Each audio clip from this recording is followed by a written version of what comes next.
متابعين قناة زاش، مرحبا بكم في قصة اليوم قصة كدر في الخاطر وفي القلب، اللي البطل ديالها هو الأب الشيطاني اللي حاشا واش يكون أب، وإنما هذا وحش آدمي. مولات القصة كتقول: أنا أميمة في عمري 24 عام. صراحة ما قدرتش نعاود القصة ديالي حيت أصلا ما فيها ما يتعاود، وخفت من رد المتابعين. أنا بدأت قصتي فاش كانت عندي 18 عام. الاوصاف ديالي ما طويله ما قصيره وبيضه بزاف وشهبه، وكانوا عينيا زرقين. فاش كنا في العطله مشيت مع دارنا للبحر، وانا ما كنتش دايره الحجاب ولبست مايو دو بياس. شفت في بابا كيشوف فيا شوفه ماشي تلهيه، قلت راه واقيلا هادشي اللي لابسه ما عجبوش. ولكن قلت مع راسي راه ديما كنلبس هادشي في البحر وما كيقول والو. ولكن الصراحه توسوست. مشينا للدار في العشيه، وخالتي عيطت لماما قالت ليها باش تمشي لعندها باش تعاونها حيت بقات سيمانه العرس بنتها. ماما الغد ليه هزت ساكها ومشات على اساس باش تجلس سيمانه عند خالتي. مشى بابا وصلها، وانا بقيت في الدار مع خويا الصغير اللي كان في عمره 8 سنين. دخلت للكوزينه باش نصاوب العشاء، وبابا كان مازال مرجع، وكان ديك الساعه كان الصيف. كنت لابسه غير بيجامه خفيفه، شورت قصير وسليب ديالو، يعني عادي موالفه كنجلس بها في الدار. جا بابا صونا، مشيت حليت ليه الباب، شاف فيا واحد الشوفه، طلعني من التحت للفوق، قال لي راك غزاله. قلت ليه شكرا، ما ديتهاش فيه صراحه. دخل وجدت ليه العشاء وتعشينا. قال لي يدي خوك ينعس واجي عندي لبيتي راه بغيتك. انا جاتني في شكل حيت عمرو ما قال لي بهذيك الطريقه اجي عندي لبيتي راه بغيتك. قلت راه واقيلا بغاني نصاوب ليه شي حاجه ولا. هي هذيك ديت خويا نعس ومشيت عنده لبيتو. قال لي دخلي وسدي موراك الباب. دخلت وسديت من مورايا الباب، شفت فيه. استغربت الصراحه من اشنو كان لابس، حيت عمرو كان قدامنا بحال هكاك، كان شبه عريان. انا حشمت منه، ما قديتش نشوف فيه ونزلت راسي للارض. قلت ليه نعم بابا شنو بغيتي؟ قال لي اجي جلسي حدايا فوق الناموسيه. انا خفت وتوسوست. قال لي غير اجي ما تخافيش. جلست ريحت حداه، قال لي ايه بنتي كبرات. قلت لي الله يطول في عمرك بابا، انت علاش عيطتي ليا؟ قال لي غير توحشت نجلس مع بنتي. صراحه انا خفت منه بزاف حيت بدا كيتقرب مني شويه بشويه، وحيت كانت عارفه من النظره ديالو شنو النهايه ديالها. بغيت نهرب، جرني وضربني وقال لي سمعي، نسمع صوتك ندفنك وانتي حيه، وتجي امك نقول ليها باللي هربتي. انا بديت كنبكي اون سيلونس. مشى تفضو وسد الباب الساروت وتقرب مني بوحشيه.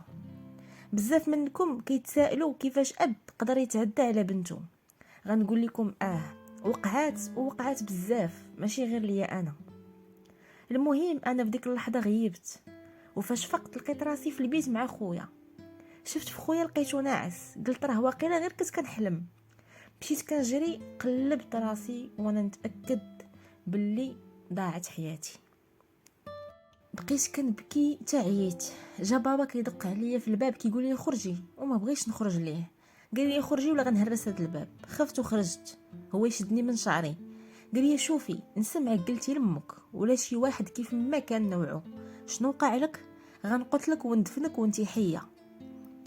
صراحه دخلت دوشت وعقلي مرفوع، وكنفكر شنو غندير في هذه المصيبه. واش نقتل راسي ولا نعيط لماما نقول ليها شنو كاين؟ وخفت من ردة الفعل ديالها، وخفت منه هو نيت. داخت بيا الدنيا. كان حيد ليا التليفون حيت خاف الا خرج نعيط لماما من وراها. بقيت غير كنبكي، ما بغاش تدخل ليا عقلي. عمرني ما بغاش تدخل ليا العقلي، وعمرني تخيلت باللي بابا شي نهار اللي كان كيبغيني انا وخوتي غيدير فيا هادشي، وكون غير سالت هنا كون راه مزيان. كيف قلت لكم من قبل، ماما مشات غتجلس سيمانه، ولا بابا كل نهار في الليل كيقول لي نعسي خوك واجي عندي، وفاش ما كنجيش ليه كيجرني لبيتو وكيتكرفس عليا. واحد النهار دخلت مع خويا وسديت عليا الباب بالساروت. جا كيدق، ما حليتش ليه، كان بغى يهرس الباب. هو يمشي يجيب ساروت اخر ديال البيت الاخر، وحل وخرجني وسد على خويا وداني لبيتو وتكرفس عليا.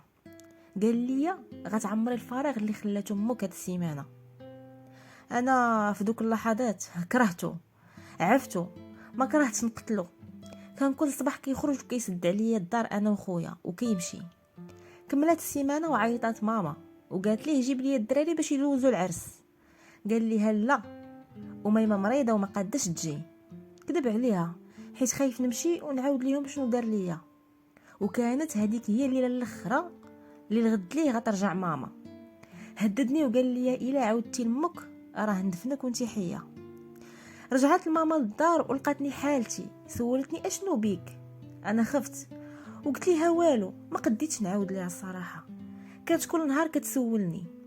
سولات بابا وقال ليها ما عرفت مالها، واحد النهار في الليل مرضات وبدات كتغوت وتبكي، ما عرفتش مالها. قلت لي واحد هاد الحساب يلا نديوها عند شي راقي يرقيها ونشوفوا الا عندها شي حاجه. وداك الشيء اللي داروا، داوني عند الراقي وقرا عليا، قال لهم غير ديو بنتكم راه بخير ما عندها والو. ورجعنا للدار. صراحه كنت كنفكر في الانتحار كل مره حيت ما بقات عندي حياه نعيشها. ما كاين حتى حل لهذا الحرام اللي انا فيه، وعانيت بزاف. راكم عارفين باش تكون كتعاني من شي واحد ومن شكون، من باك. وليت كنقول مع راسي يمكن هذا ماشي بابا، حيت مستحيل اب يدير في بنته هاد الحاله. كانوا بزاف الحوايج كيدوروا ليا في راسي. واحد النهار ماما قالت ليه نديوها لطبيب نفساني. يقول لنا شنو عندها. قال لي لا لا لا, لا ما نديوهاش، خاف على راسو. قال لها عرفتي شنو، انا غنقول لك شنو عندها. راه ما بغيت نقول لك والو شحال هادي في الاول، ولكن دابا هادشي راه بزاف. قال لي لا انت فاش كنتي غايبه هذيك السيمانه عند اختك سمعتها كدوي في التليفون مع عشيقها في الليل، كتقول ليه علاش درتي فيا هكا علاش. وانا فاش سمعتها حيدت لها التليفون وضربتها، وراها كتبكي عليه دابا كل نهار. انا الصراحه بقيت غير ساكته وكنسمع ليه. من بعد ما هددني خفت الصراحه، ونفسيتي اصلا كانت مضروره شويه. ما كنت غنحماق حيت ما حدو قال لي نقتلك وندفنك راه يديرها على ما دار في بنته هذيك الحاله، راه يقتل ويدفن هذا. ايوا ماما قالت لي هادشي واش بصح اللي كنسمع. انا بديت كنبكي ونزلت راسي للارض. قالت لي خساره تربيتي فيك ودفلت عليا حاشاكم. ومشات، هو غمزني ومشى. ايوا جا النهار اللي عمرني تخيلته. كنت في بيتي مع خويا، حتى بديت كنتقيا حاشاكم. مشى خويا كيجري عند ماما قالها ليها. جات شافتني وعيطت لبابا، قالت لي جي راه اميمه مريضه باش نديوها للسبيطار. انا عرفت راسي غنكون حامله وفكرت نقولها لماما ونقول لها شنو واقع، ولكن راه قلت مستحيل غتسيقني من بعد الكذبه اللي كان كذب عليها ديال التليفون. ايوا داوني للسبيطار وقلبي كان مقبوط عليا حيت عرفت غتوقع شي حاجه. شافني الطبيب وقال لي اش كليتي. قلت لي ما كليت والو. داروا لي ليكوغرافي وعرفوني حامله. شافت فيا ماما ودفلت عليا، قالت لي شوهتينا وطيحتي بينا. صراحه بحال ضربتيني بموس في قلبي. قال لها بابا يلا الهضره ماشي هنا، الهضره في الدار. الطريق كامله وهي كتبكي وكتغوت وكتقول لي شوهتينا وكتدفل عليا. هو كيقول لها صبري، الهضره ماشي هنا، الهضره في الدار. انا الصراحه كنت كندير حل لحياتي وكندير حد، وكنت غنحل الباب ونلوح راسي، ولكن بابا عاق بيا وسد الباب ديال الطوموبيل. وصلنا للدار وبدا الغوات. شوهتينا قدام الناس وطيحتي بينا وخسرت تربيتي فيك، وهو براسو سلخني وما كنت درت حتى ردة الفعل ولا طيحت الدمعه. قالت لي ماما غتهزي حوايجك وتخرجي عليا من الدار، ما انتي بنتي ما انا امك. صراحه قتلاتني. كان في خاطري بغيت نعنقها ونقول لها ماما راه بنتك مظلومه، ولكن ما كانتش عندي فرصه. انا بالضغط طحت في الارض وغيبت وما كاينش اللي جا فيقني. حليت عيني لقيتها فوق راسي وحاطه حدايا باليزتي. قالت لي هزي عليا حوايجك وبرا وما تحاوليش تمشي عند شي واحد من العائله. صراحه خرجت وما عنديش فين نمشي، والزنقه خايبه وما كترحمش. مشيت جلست حدا باب الجامع وكنبكي، وجهي ولا صفر. حتى بان لي بابا غادي داخل الجامع وانا نوقف ليه. قلت ليه جاي الجامع؟ انت كتعرف بينك وبين الله من بعد ما درتي فيا ديك الحاله اليوم ندخل نشوهك قدام الناس. جرني من يديا وقال لي اجي الطوموبيل نتفاهم انا وياك. طلعت قال لي واش عقلتي اش قلت لك من قبل؟ قلت لك ما تقولي حتى واحد، راه ندفنك ونقتلك وانتي باغا تدخلي الجامع كاع وتشوهيني قدام الناس. ديما راه طوموبيل وداني لواحد الدار. اش من دار؟ حاشا واش تكون دار براكه مهم مشى حالتها حاله. قال لي هنا غتبقاي وما غيخصك والو وما توصليش للزنقه، ولا لقيتك في الزنقه غنتفاهم انا وياك وانا غنتكلف بك حتى تولدي، ومن غتولدي غنعطيوه لشي واحد، وانا نواعدك باللي غنزوجك بواحد صاحبي. بقيت تما محبوسه والايام كدوز نهار على نهار، وانا كنصلي وكندعي ربي يفرجها عليا. وديما كانت في بالي ماما تجي عندي شي نهار وتقول لي سمحي لي. المهم قربت نولد وجدني السبيطار، وفي الطريق غادي وكيوصي فيا قال لي شوفي غتولدي وغنخليوه في السبيطار وغتخرجي، وإلا جا سولك شي واحد على باه ما تجاوبيش. ولدت وليد ودازت ولاده عاديه وما تعذبتش فيها بالمقارنه مع العذاب اللي كنت عايشاه. طلعوني الشومبر ديالي وجات عندي الطبيبه، قالت لي شنو غتسمي ولدك باش نقيدوه؟ قلت لها ولدي انا، وانا مصدومه ومخلوعه. قالت لي ولدك. شفت فيها وقلت لها عافاك، هربيني من الراجل اللي كاين برا ونقول لك كل شيء. الطبيبه ترددات وخافت، قالت لي هذاك راجلك؟ قلت لها لا هذاك بابا. قالت لي وقولي شنو كاين؟ قلت لها بعدا في الاول عطاني التليفون دوي مع ماما باش تجي عندي. عطاتني التليفون وعيطت لماما، كيف قالت لي الو سمعت صوتي قطعت عليا. عاودت صونيت عليها وعاودت قطعت عليا. صافي عطيت للطبيبه التليفون قلت لها صافي ما كيلاش، يلا بغيت نعاود للطبيبه. حتى دخل بابا كيضحك وهز حوايج ديال البيبي كيقول مبروك مبروك على بنتي وعلى سلامتك. عاودت الطبيبه سولتني شنو غتسمي ولدك؟ هو يقول ليها زياد، وما عرفش الكنيه اللي عطاه ديال من ولا منين جابها. مشات وحنا خرجنا من السبيطار، رجعني لديك البراكه اللي كنت فيها وقال لي الولد غنديه لشي حد يربيه، انتي مازال صغيره وما غتقدريش عليه، وكيف وعدتك غير تنوضي من نفاسك وتوقدي راسك غنجيب لك عريس اللي غياخدك. وانا الصراحه ما كنتش كنجاوبو نهائيا. داني وسد عليا ودا معاه الولد. من هذاك النهار وانا كالكلبه حاشاكم. من بعد 15 يوم من الولاده جا عندي وقال لي راه جبت لك عريس. قلت لي شكون غيقبل بيا وانا هكا؟ قال لي هذا صاحبي وعارف شنو وقع راه غيسترك.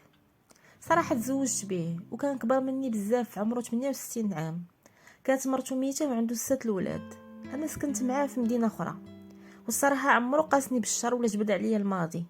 عايشه معاه بخير هو وولاده وكيعاملوني كاملين مزيان، ولكن راه حرقه كبيره في قلبي خصوصا على ماما اللي عمرها سولت فيا ولا عرفتني فين كاينه.